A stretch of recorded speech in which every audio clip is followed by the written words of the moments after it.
शुक्रेण देवदीद्यत् अग्ने क्रत्वा क्रतो गुम्रनो यत्ते पवित्रमर्चिषि अग्ने विततमन्तरा ब्रह्मतेन पुणीमहे उभाभ्याम् देवसवितः पवित्रेण सवेन च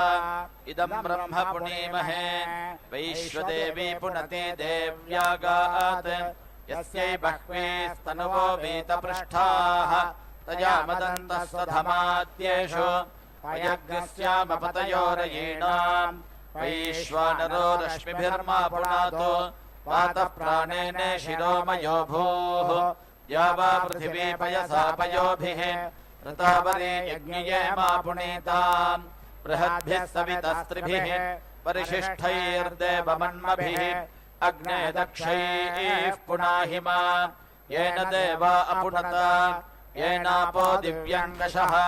तेन दिव्येन ब्रह्मणा इदम् ब्रह्म पुनीमहे यः पावमानीरध्येते ऋषिभिः सम्भृतगम् रसम् सर्वगम् सपूतमश्नाते स्वदितम् मातरिश्वना पावमानेर्यो अध्येते ऋषिभिः सम्भृतगम् रसम् तस्मै सरस्वती दुहे क्षीरगम् सर्पर्मधोदकम् पावमाने स्वस्तयनेः सुदुघाहि पयस्वतेः ऋषिभिः सम्भृतो रसः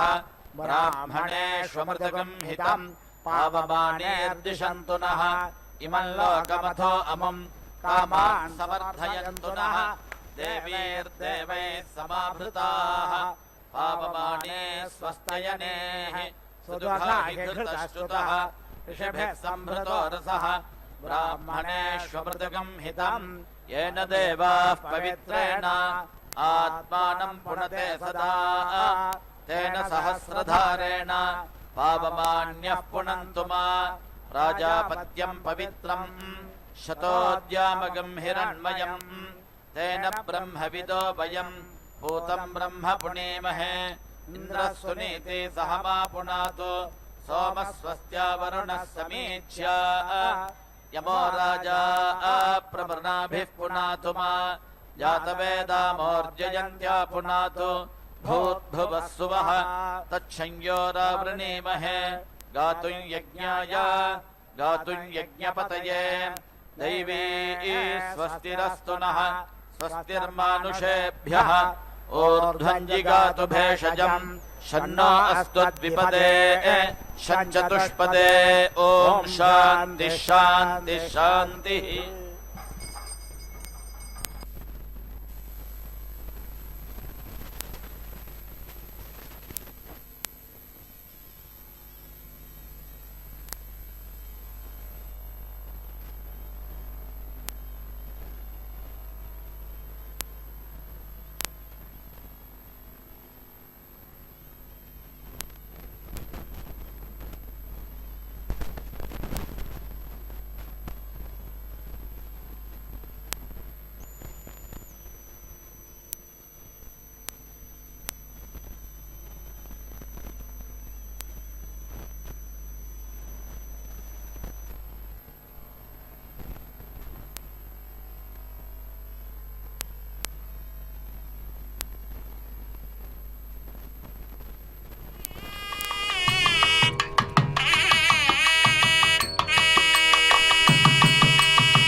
समावर्तताग्रे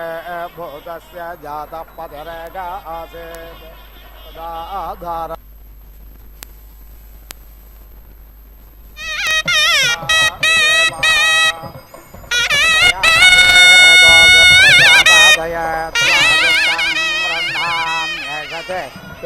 सूर्यस्य महिमा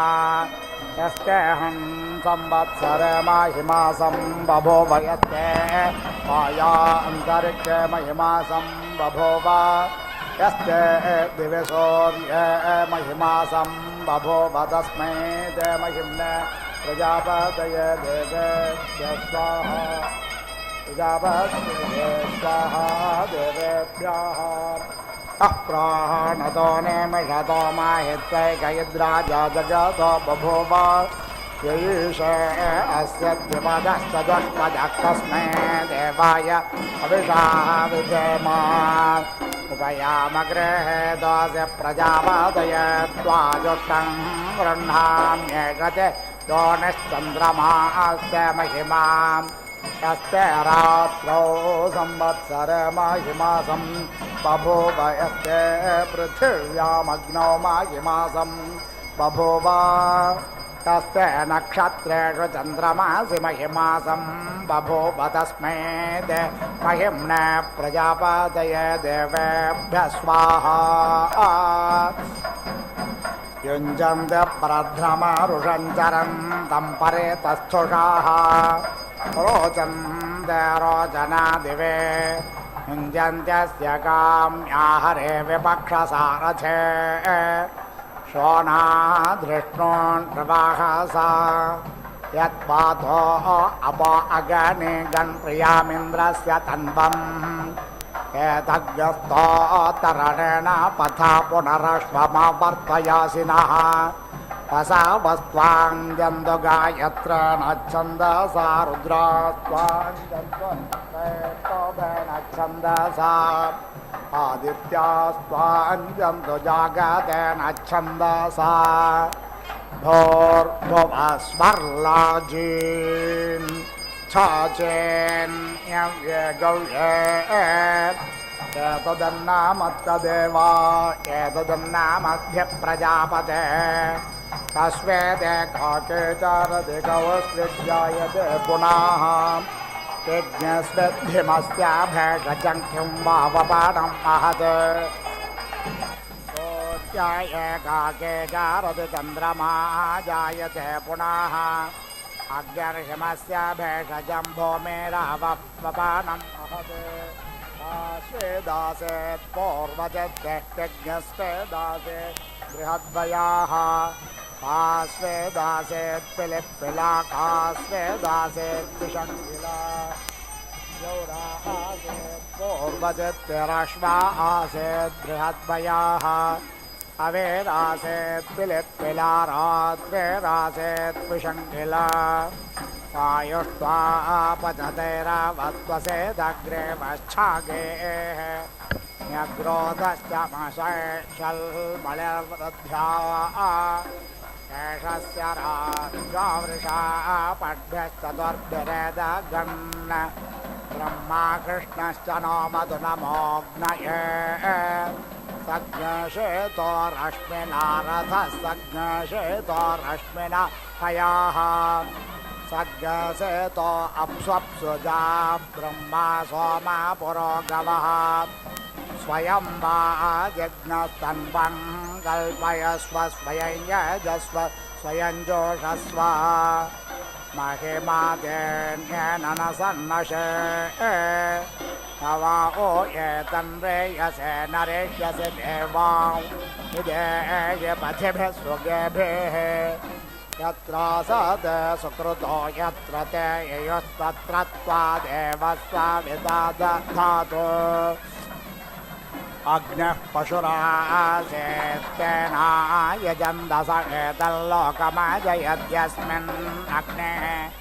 तदे लोको भविष्यति दञ्जेष्यसि पिबैता अपः वायुः पशुरासेत्तेना यजन्दस एतल्लोकमजयद्यस्मिन् वायुः तते लोको भविष्यति दञ्जेष्यसि पिबैता अपः सूर्यः पशुरासेत्तेना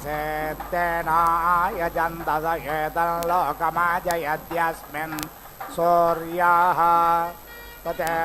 लोको भविष्यति दञ्जेष्यसि पिबैता अपः प्राणाय स्वाहा अपानाय स्वाहा व्यानाय स्वाहा अम्बे अम्बिके बालिके नमानयति कश्चन स सत्य स्वाका स्वभद्रिकां कां पेलवासिने गणानां त्वा गणपतिज्ञ हवामहे प्रियाणां त्वा प्रियपतिज्ञ हवामहे निधीनां त्वा निधिपतिज्ञ हवामहे वसो मम आहमाजानि गर्भधमा त्वमाजासि गर्भधं ता उभौ चतुरः पदः सम्प्रसारयाव स्वर्गे लोके प्रोन्पाधां वृषा वाजिरेतो दधातु उपसद्या अवागुदब्धे समञ्जञ्चारया वृषन् यस्त्रीणाञ्जेव भोजनः यकासकौशकुन्तिकाः लगति वञ्चते आहन्ति गभे पशो निगल्गलेति धारका यकोसकौशकुन्तक आहलगिति वञ्चते विवक्षत इव ते मुखमद्धार्यो मानस्तमभिभाषता माता च ते पिता च ते गिरं वृक्षस्यारोहतः तदेलामे ते पिता गभे मुष्टिमातग्नसयत् माता च ते पिता च ते गृहे वृक्षस्य क्रीडतः विवक्षत इव ते मुखं ब्रह्मण्मा त्वं वदो बहो ऊर्ध्वमेनामुच्छ्रापय गिरो भारज्ञहरन्निव अथास्यै मध्यमे धताग्ते वादे पुनन्नेव ऊर्ध्वमेनमुच्छ्रायताद्गिरो भारज्ञहरन्निव अथास्य मध्यमे चतुषीते वादे पुनन्नेव यदस्य अग्रहुभेद्या क्रुधोस्थोलमुपातसते मुष्का इदस्य एजतो गोशफेश कुलाये वा यद्देवासो ललामगुं प्रवेष्टिमि नमावेशः सघ्नादे दिश्यते नारे सत्यस्याक्षिभुवो यथा तद्धारिणो यवमत्तिन पुष्टं पशुमन्यते शूद्राय दर्यजारानपोषाय धनायते यद्धारिणो यवमत्तिन पुष्टं बहुमन्यते शूद्राय दर्याय जारो न पोषमनो मन्यते दधिक्रावणो अकार्षं जिष्णोरश्वस्य वाजिना स्वराभिनो मुखाकरत्प्रणायोग्यहितारिषते गायत्रे दृष्टव्यगत्यनुष्टपङ्क्त्या सह बृहत्तुष्णिहा ककुप्सोचेभिष्टम्यन्दुत्वा महादिपदायाश्च दुष्पदास्त्रपदायाश्च षट्पादाः निच्छन्दायाश्च सच्छन्दाशोचेभिः शम्यन्दुत्वा महानाम्यो देवत्यो विश्वा आशा प्रभोवरेः मैघेर्विद्युतो वाचस्वोचेभिः शम्यन्दुत्वा भार्यस्ते पत्न्यो लोमविचिन्वन्तु मनीषया देवानां पत्न्यो दिशस्वोचेभिः शम्यन्दुत्वा रजताहरेणे शेषायुजो युज्यन्ते कर्माभिः अश्वस्य वाजिनस्त्वचिषिमा शम्यन्तो शम्यन्ते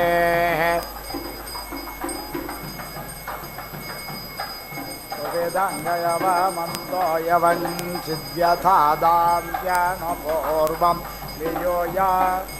येषां कृणहे भोजनानि ये बर्हिष नमा उक्तिर्न जग्मुः कस्त्वाच्छदिकस्ताविषास्तिकस्य गात्राणि शम्यते कवो देशमिता कविः ऋतवस्तरतुथा पर्वशमितारो विशासतो संवत्सरस्य तेजसा समेभिष्यम्यन्तु त्वा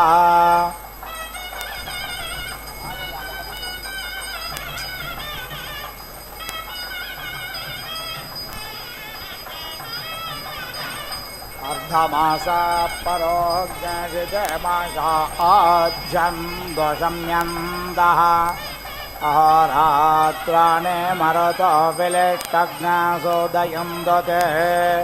देव्या आध्वर्यवस्पाच्छन्दो विचशासतो गात्रोः निपर्वशस्ते शिमाक्रण्वन्तो शम्यन्ति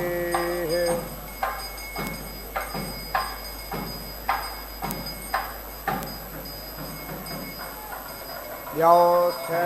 पृथिव्यन्तरिक्षं वायुच्छिद्रं प्रणातु ते सूर्यस्ते नक्षत्रे सह लोकं कृणोतु शत्रुजा शन्ते परेभ्यो गात्रेभ्यः समस्तवरेभ्यः समस्तभ्यो मध्यभ्यः संवत्वतन्वै तव अश्वेदेके चारदिकवश्विद्यायते पुनः किग्स्विद्धिमस्य भेषजं किं वावपानं महत् सूर्य एकाके चारदि चन्द्रमा जायते पुनः अग्निर्हिमस्य भेषजं भूमिरावपानं महत् किग्स्वित्सूर्यसमञ्जातिः किग्सामुद्रसामग्नसराः किग्स्विः पृथिव्यै वर्षे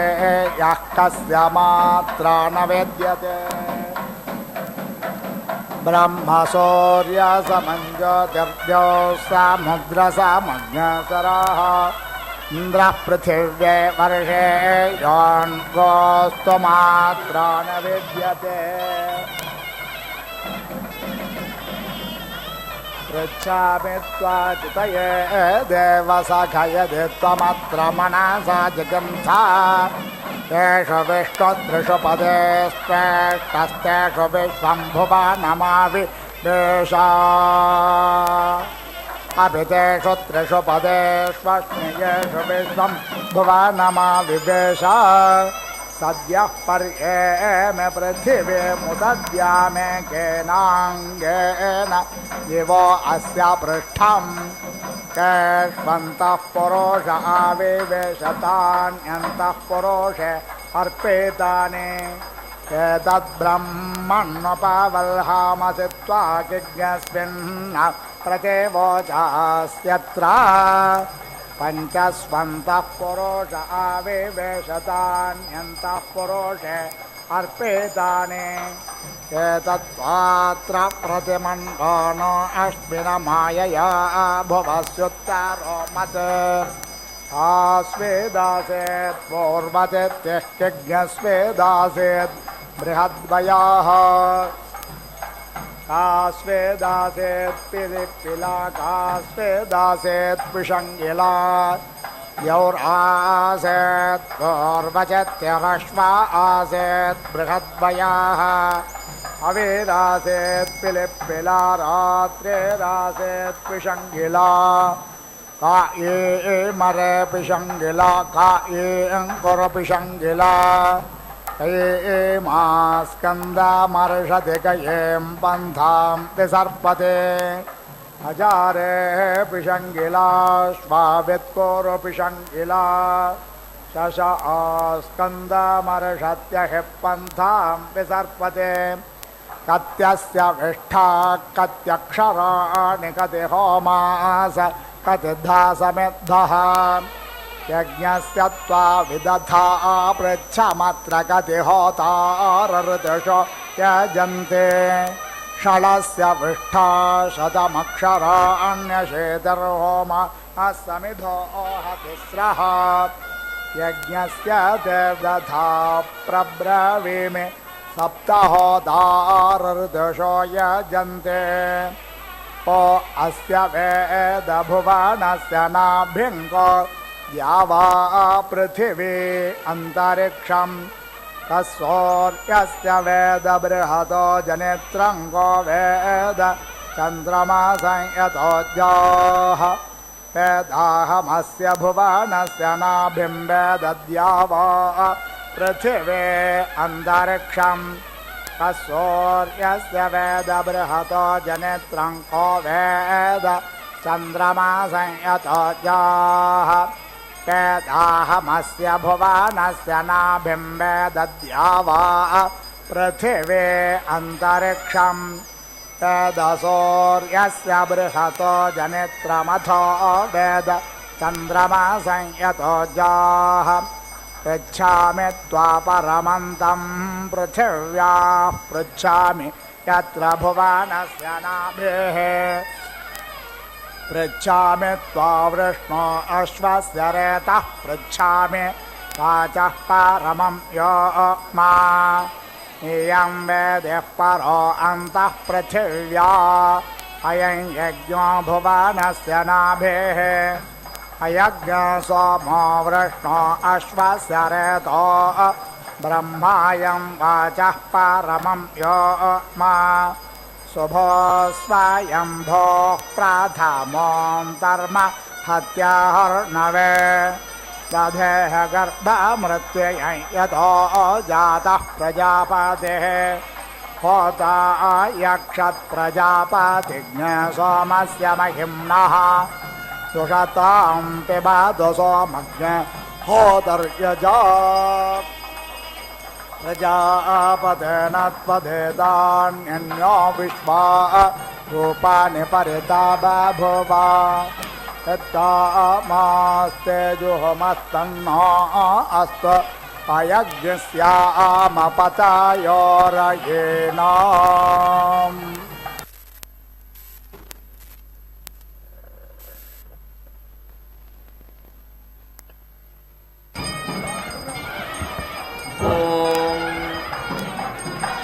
सह नः मुञ्चतु अगंहसः यः सङ्ग्राममिति संग्रामं नयति समिति वशीयुधे यः पुष्टानि सगं सृजतीति संसृजति त्रयाणि स्तौमि इन्द्रं नाथितः जोहवीमि सह नः मुञ्चतु अगंहसः मन्वे वां मित्रा वरुणेति मित्रा वरुणा तस्य वित्तं सत्यौजसेति सत्य ओजसा दृगम्भनायम् नुदेथे इति या राजानं सरथमिति सारथं याथः उग्रा ता नः मुञ्चतम् आगसः यः वा अमृतः ऋजुरश्मिरित्युर्जो रश्मिः सत्यधर्मेति सत्या धर्मा मिथुचरन्तम् उपयातीत्युपायाति दूषयन् स्तौमि मित्रा वरुणेति मित्रा वरुणा नाथितः जोहवीमि तौ नः मुञ्चतम् आगसः वायोः सवितुः विदधानि मन्महे यौ आत्मन्वदित्या आत्मन्वत् विभृतः यौ च रक्षतः यौ विश्वस्य परिभू इति परिभू बभूवतुः तौ नः मुञ्चतम् आगसः उपेति श्रेष्ठ आह नः आशिषः देव आशिष इत्या आशिषः देवयोः धर्मे अस्थिरन् स्तौमि वायुं सवितारं नाथितः जोहवीमि तौ नः मुञ्चतम् आगसः रथीतमाविति रथीतमौ रथीनाम् अह्वे पूतये शुभं यमिष्ठौ सुयमेभिरिति सूयमेभिः अश्वैः ययोः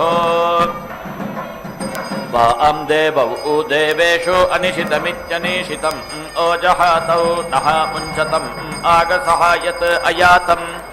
सहतुं सूर्याय आह त्रिचक्रेणेति त्रिचक्रेण सकं सदमिति संसदम् इच्छमानौ स्तौमि देवौ अश्विनौ नाथितः जोहवीमि तौ नः मुञ्चतम् आगसः मरुतां मन्वे अधीति नः ब्रुवन्तु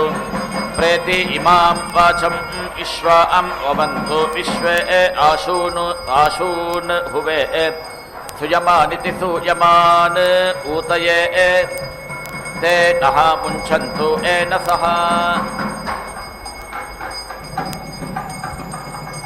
दिग्मम् आयुधं पीडितं सहस्वत् दिव्यं शर्धः पृतनाथो जिष्णु स्तौमि देवान् मरुतः नाथितः जोहवीमि ते नः मुञ्चन्तु येन सह देवानाम् मन्वे अधीति नः ब्रुवन्तु प्रेति इमां वाचं विश्वा अवन्तु विश्वे आशून् हुवे सुयमानिति सूयमान् ऊतये ते नः मुञ्चन्तु येन सह यत् इदं वा अभिशोचतीत्यभिशोचति पौरुषेयेण दैव्येन स्तौमि विश्वान् देवान् नाथितः जोहवीमि ते नः मुञ्चन्तु येन सह अन्विति नः अद्य अनुमतिरित्यनुमतिः अन्विति इत् अनुमत इत्यनुमते त्वं वैश्वानरः नः ऊर्जा पृष्ठः दिवि ये इति अप्रथेताम् अमितेभिः ओजोभिरित्योजहाभिः ये इति प्रतिष्ठे इति प्रतिष्ठे अभवतां वसूनां स्तौमि द्यावा पृथिवी इति द्यावा पृथिवी नाथितः जोहवीमि ते इति नः मुञ्चतम् अगंहसः उर्वी इति ओदसी इति परिवः कृणोतं क्षेत्रस्य पत्नी इति अधीति नः ब्रूयातम् स्तौमि द्यावा पृथिवी इति द्यावा पृथिवी नाथितः जोहवीमि ते इति नः मुञ्चतम् अगंहसः यत् ते वयं पुरुषत्रेति पुरुषत्रायविष्ठा अविद्वागुंसः चकृमा कत् छन आगः गृधि स्विति अस्मान् अदितेः अनागाः वीति एनागुंसि शिश्रथः विश्वक अग्ने यथा आहा तत् वसवः गौर्यं चित्पति सीताम् अमुञ्चता यजत्राः एवा त्वम् अस्मते प्रेति मुञ्चामि अगम्भः प्रेति अताहि अग्ने प्रतरामिति प्रातरां नः आयुः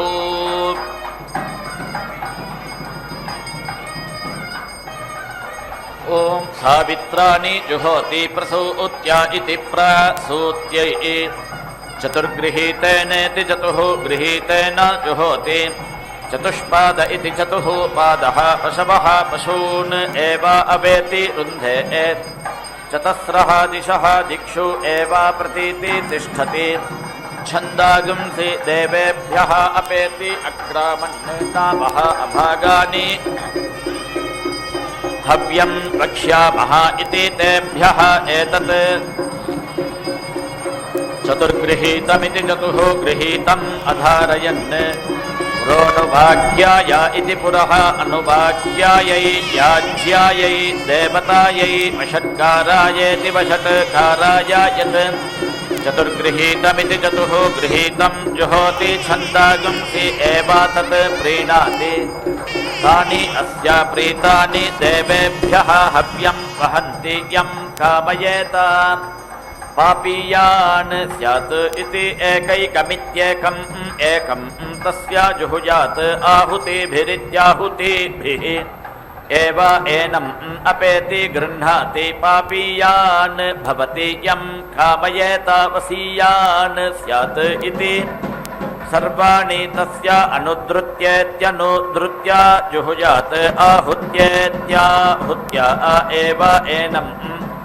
अभीति क्रमयति वसीयान् भवति अथो इति यज्ञस्य एव एषा अभिक्रान्तिरित्यभिक्रान्तिः एति वै एषः यज्ञमुखादिति यज्ञामुखात् ऋद्ध्या आहायः अग्नेः देवतायाः एति अष्टौ एतानि सावित्राणि भवन्ति अष्टाक्षरेत्यष्टा अक्षराः गायत्री गायत्रः अग्निः तेन एव यज्ञमुखादिति यज्ञमुखात् ऋद्ध्या आह अग्नेः देवतायै न एति अष्टौ सावित्राणि भवन्ति आहुतिरित्याहुतिः नवमी त्रिवृतमिति त्रिवृतम् एव यज्ञमुख इति यज्ञमुखेऽपीति यातयति यदि कामयेत छन्दागंसि यज्ञयशसेनेति यज्ञायशसेन अर्पयेयम् इति ऋचम् अन्तमां कुर्यात् छन्दागंसि एव यज्ञयशसेनेति यज्ञायशसेन अर्पयति यदि कामयेत यजमानम् यज्ञयशसेनेति यज्ञायशसेन अर्पयेयम् इति यजुः अन्तमं कुर्यात् यजमानम् एव यज्ञयशसेनेति यज्ञायशसेन अर्पयति ऋचा स्तोमं समिति अर्धया इति आह समृद्ध्या इति समृद्ध्यै चतुर्भिरिति चतुर्भिः अभ्रिम् एति दत्ते चत्वारि छन्दागंसि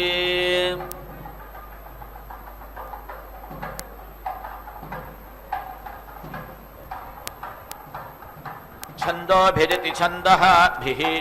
एव देवस्य त्वा सवितुः प्रसव इति प्रसवे इति आह प्रसूत्या इति प्रसूत्यै अग्निः देवेभ्यः निलायता सह वेणुं प्रेति अविशत्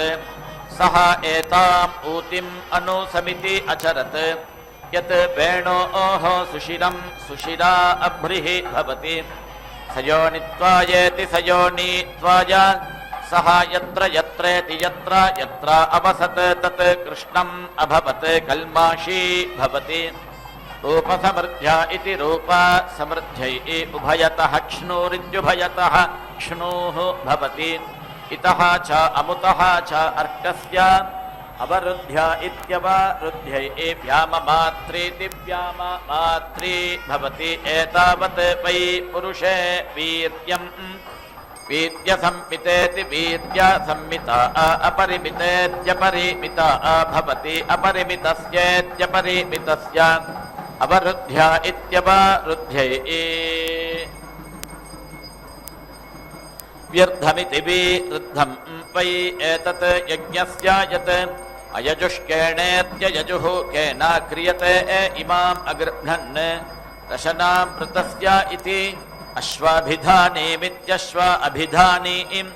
एति दत्ते यजुष्कृत्या इति यजुः कृत्यै यज्ञस्य समृद्ध्या इति समृद्ध्यै प्रतूर्तमिति प्रातूर्तं वाजिन् एति द्रवा इति अश्वम् अभीति दधाति रूपम् एव अस्य एतत् महिमानं व्याचष्ट इति विआचष्टे युञ्जाथ अम्रासभं युवम् इति गर्दभम् असति एव गर्दभं प्रतीति स्थापयति तस्मात् अश्वात् गर्दभः असत्तर इत्यसत्तरः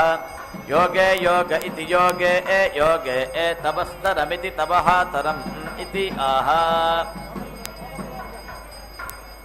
योगे योग इति योगे योगे एव एनं युङ्क्ते बाजे बाज इति बाजे बाजे हवामहे इति आह अन्नं वै वाजः अन्नम् एव अवेति रुन्धे सखायः इन्द्रम् ऊतये इति आह इन्द्रियम् एव अवेति रुन्धे अग्निः देवेभ्यः निलायत तं प्रजापतिरिति प्रजापतिः अन्विति अविन्दत् प्राजापत्य इति प्राजापत्यः अश्वः अश्वेनासमिति भरति अनुविद्या इत्यनुविद्यै पापपस्य समिति पापपस्य सं वै एतत् क्रियते यत् श्रेयसा च पापीयसा च समानं कर्म कुर्वन्ति पापीयान् हि अश्वात् गर्दभः अश्वम् पूर्वं नयन्ति पापवस्य सस्येति पापवस्य सस्य व्यावृत्या इति विआवृत्यै तस्मात् श्रेयागंसं पापीयान् पश्चात् अन्विति एति बहुः वै भवतः भ्रातृव्यः भवति इव खलु वै एषः यः अग्निं छिनुते वज्री अश्वः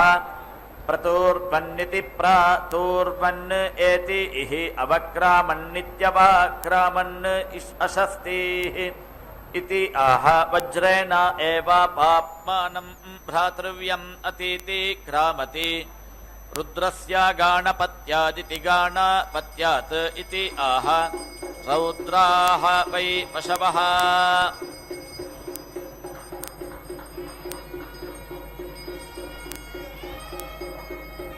रुद्रान् रुद्रात् एव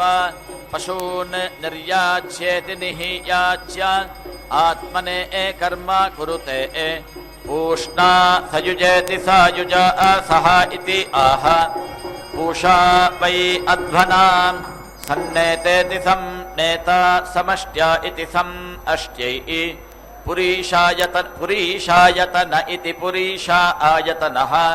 वै एषः यत् अग्निः अंगिरसः वै एतम् अग्रे देवतानां समिति अभरन् पृथिव्याः सधस्थादिति सधास्थात् अग्निं पुरीष्यम् अंगिरस्वत् अच्छा इहि इति आह सायतनमिति सा आयतनम् एव एनम् देवताभिः समिति भरति अग्निं पुरीष्यम् अंगिरस्वत् अच्छा इमः इति आह येन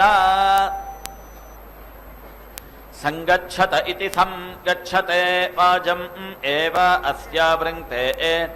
प्रजापतय इति प्रजापतये प्रतिप्रोच्येति प्रतिप्रोच्य अग्निः संभृत्य इति संभृत्यः इति आहुः इयं वै प्रजापतिरिति प्रजापतिः तस्य आह एतत् श्रोत्रं यत् वल्मीकः अग्निं पुरीष्यम् अंगिरस्वत् भरिष्यामः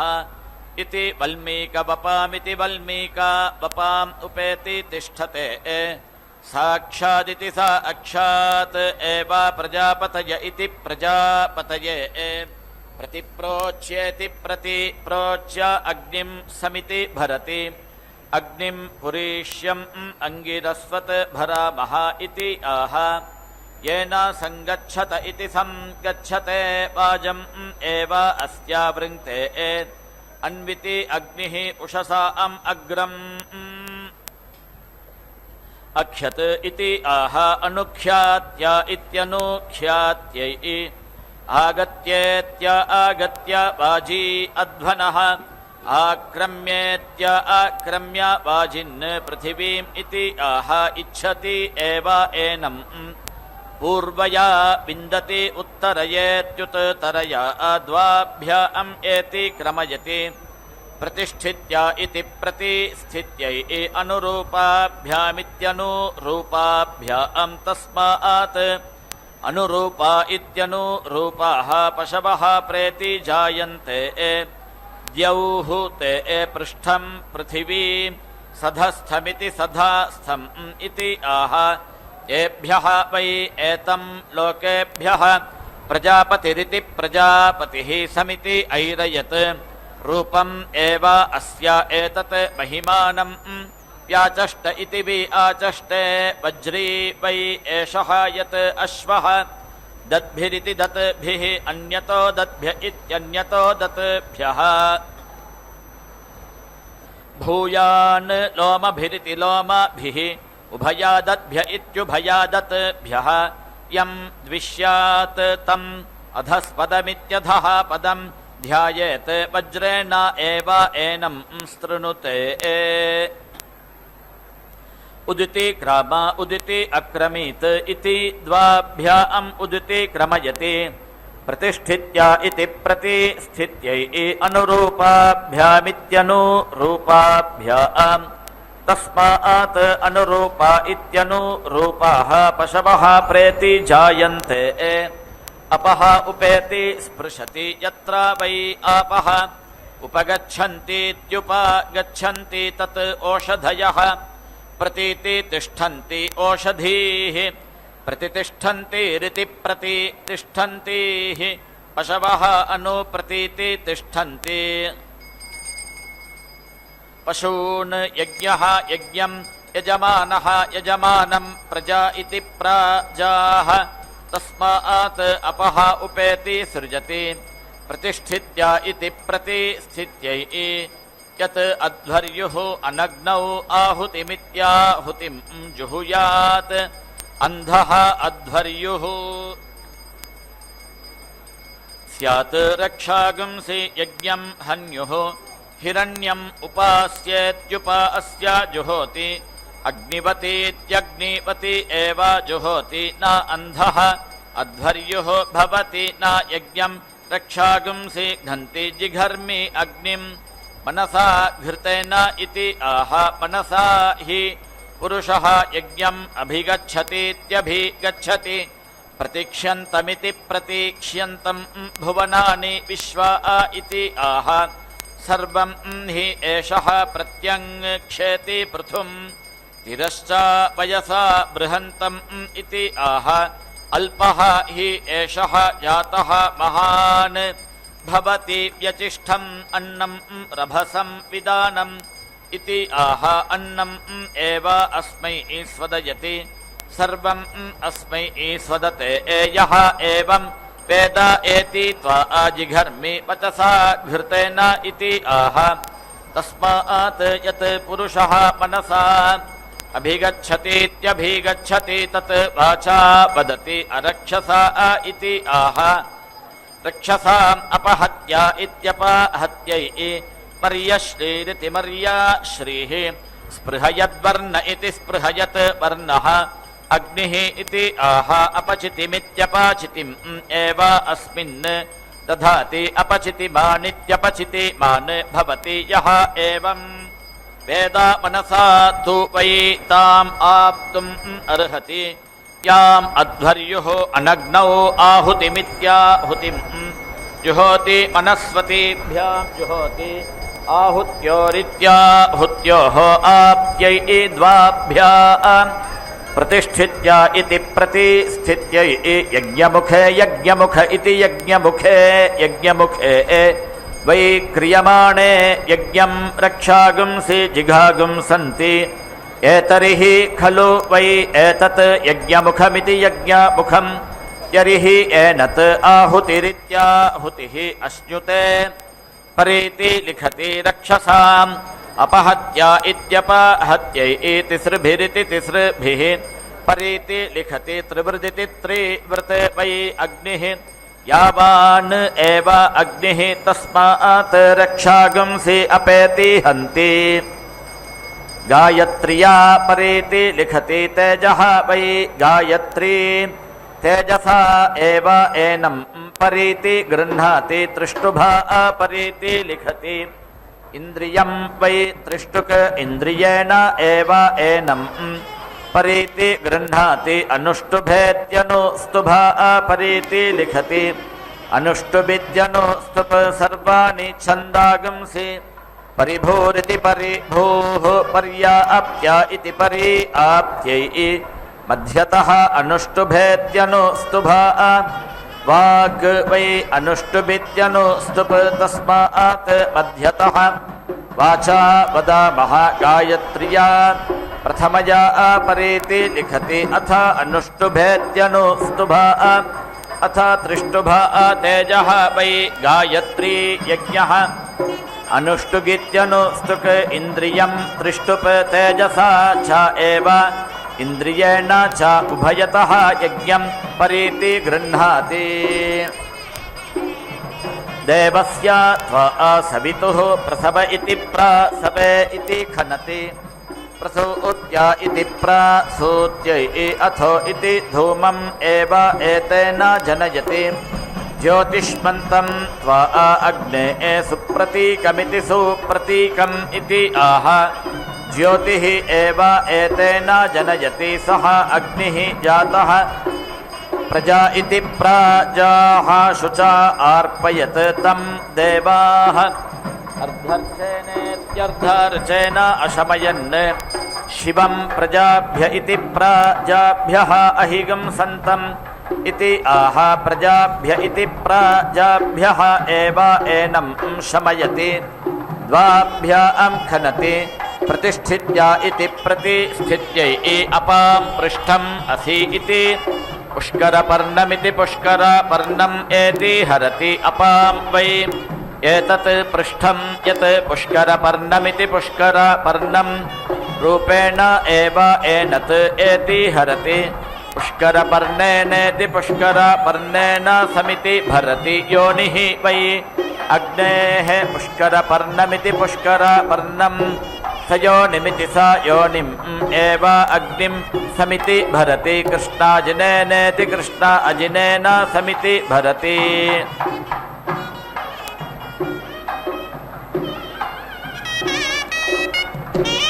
यज्ञः वै कृष्णाजिनमिति कृष्णा अजिनं यज्ञेन एव यज्ञं समिति भरति यत् ग्राम्याणां पशूनां चर्मणा संभरेदिति संभरेत् ग्राम्यान् पशून् शुचा अर्पयेत् कृष्णाजिनेनेति कृष्णा अजिनेन समिति भरति आरण्यान् एव पशून् शुचा अर्पयति तस्मात् समावत् पशूनां प्रजायमानानामिति प्रजायमानानाम् आरण्याः पशवः कनीयागुंसः शुचा हि ऋताः लोमतः समिति भरति अतः हि अस्य मेध्यं कृष्णाजिनमिति कृष्णा अजिनं च पुष्करपर्णमिति पुष्करपर्णं च समिति स्तृणाति इयं वै कृष्णाजिनमिति कृष्णा अजिनम् असौ पुष्करपर्णमिति पुष्करपर्णम् आभ्याम् एव एनम् उभयतः परीति गृह्णाति अग्निः देवेभ्यः निलायत तम् अथर्वा अन्विति अपश्यत् अथर्वा त्वा प्रथमः निरिति अमन्थत् अग्ने इति आहायः एव एनम् अन्वपश्यदित्यनो अपश्यत् तेन एव एनम् समिति भरति त्वाम् अग्ने पुष्करात् अधीति इति आह पुष्करपर्ण इति पुष्करपर्णे हि एनम् उपश्लितमित्युपश्लितम् अविन्दत् तम् ऊत्वा दध्यङ् ऋषिः इति आह दध्यङ् वै आथर्वणः तेजस्वी आसीत्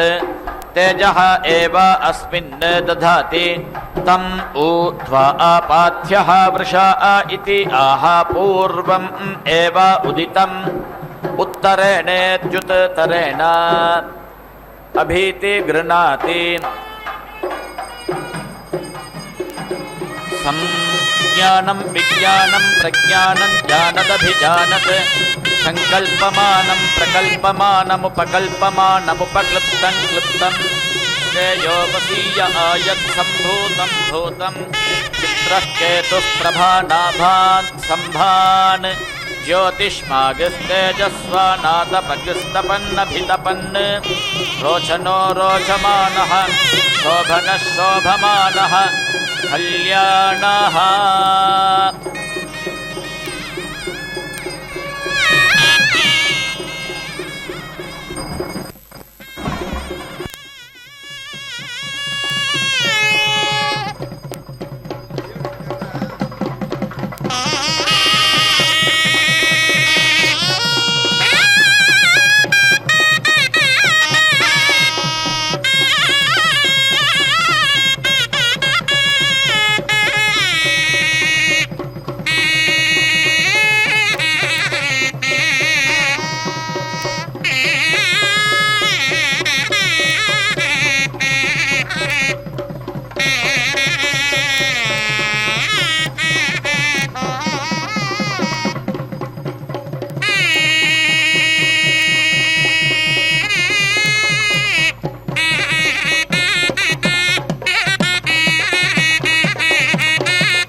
రాయలకు పెట్టని కోట పతి మదన సుఖ రాజ్యభారంబు నిలుపా పతి మదన సుఖ రాజ్యభారంబు నిలుపా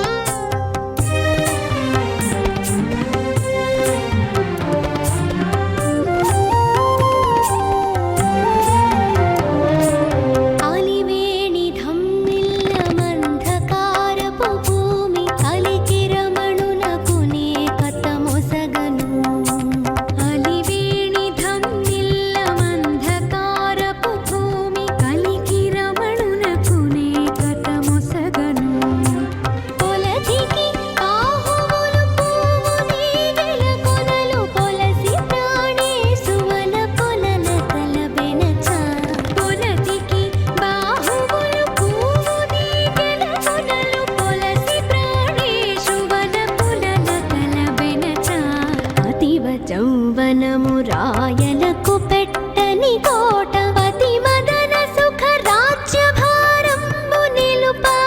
పతి మదన సుఖ రాజ్యభారంబు నిలుపా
ఓం చతస్రభిరితి చతస్రభిః సమితి భరతి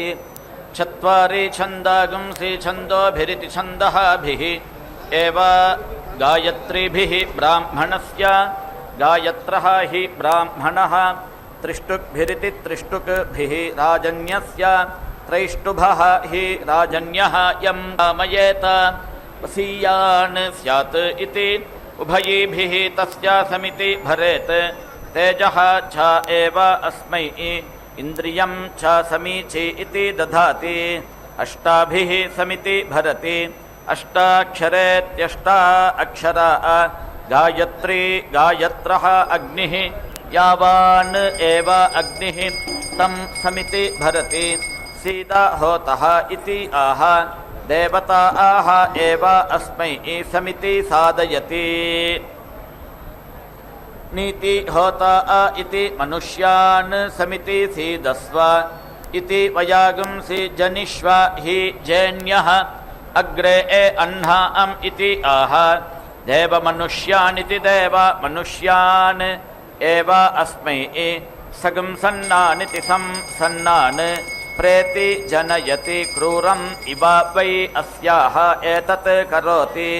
यत् खनति अपः उपेति सृजति आपः वै शान्ताः शान्ताभिः एव अस्यै शुचं शमयति समिति ते वायुः मातरिश्वा दधातु इति आह प्राण इति प्राणः वै वायुः प्राणेनेति प्राणेन एव अस्यै प्राणमिति प्राणं समिति दधाति समिति ते वायुः इति आह तस्मात् वायुप्रच्युतेति वायुप्रच्युता दिवः पृष्टिः ईर्ते तस्मै च देवी वषट् अस्तु यो दीक्षामतिरेचयति सप्ताहं प्रचरन्ति सप्त वै शीर्षण्याः प्राणाः प्राणादीक्षा प्राणैरेव प्राणान् दीक्षामवरुन्धे पूर्णाहुतिमुत्तमाञ्जुहोति सर्वं वै पूर्णाहुतिः सर्वमेवाप्नोति अथो इयं वै पूर्णाहुतिः अस्यामेव प्रतिष्ठति ॐ नारायणाय विद्महे वासुदेवाय धीमहि तन्नो विष्णुः प्रचोदयात् स्वाहा ॐ महादेव्यै च विद्महे विष्णुपत्न्यै च धीमहि तन्नो लक्ष्मीः प्रचोदयात् स्वाहा